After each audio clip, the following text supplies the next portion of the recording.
ละทานผู้ฟังเอ่ย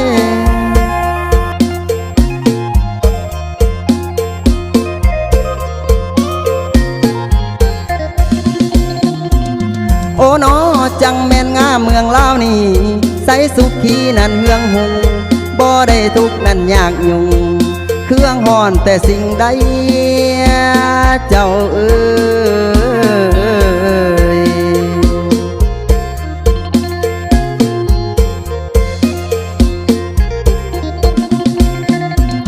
บัดนี้ข้าสิไขปองทางวางส่งเสียงลำเป็นทำนองลำผู้ไทยจังแม่นงามเมืองลาวนี่โอ้น้องามฮอดของประดับบ่มีเพนันมั่งมุนงามฮอดดวงดอกไม้จำปาแก้วกินละอองเจ้าเอ้ย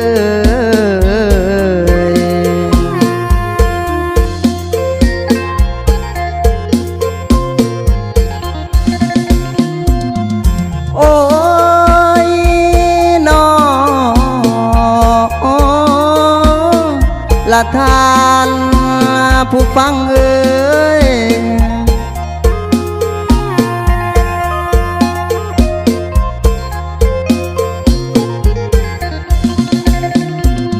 โอ้น้องงามแท้เด้เจ้าเมืองลาวสวยสง่างามป่าซานันพี่น้องปองดองสร้างพัฒนาแท้น้อง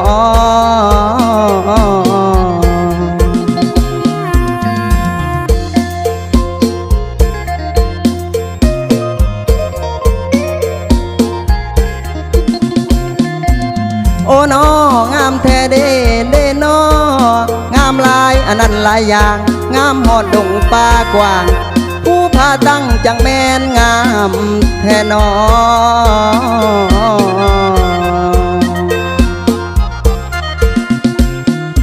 จังแม่นงามแท้น้อเมืองลาวเฮาผู้พาป่าเขาก็งามแท้อีหลี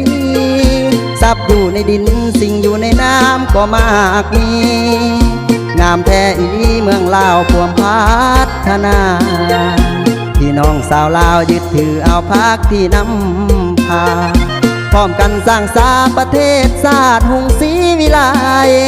ป่าสาสนลาวออกแห่งห่วมจิตห่วมใจเมืองลาวยุคใหม่เดี๋ยวนี้มีการพัฒนา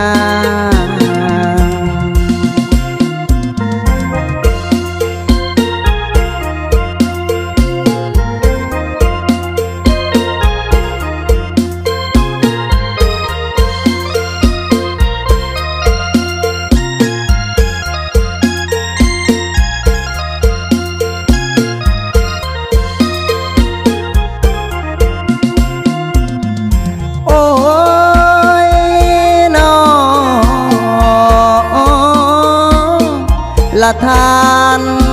ผู้ฟังเอ่ย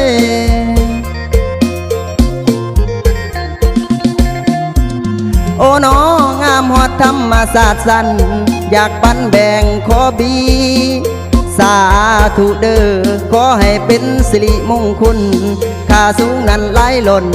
จนบ่มีหยังเท่าเทียบปานปุ่นเปียบจังแม่นงามเหียบหอยใส่จอยจังแม่นงามแท้น้อ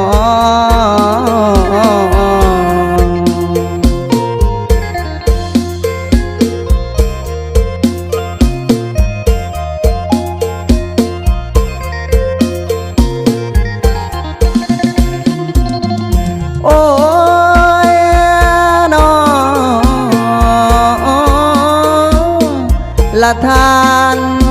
ผู้ฟังเอ่ย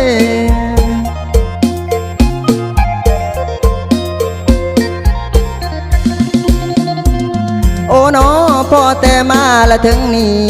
ลำผู้ไทยขอลาก่อนนั่นแล้ว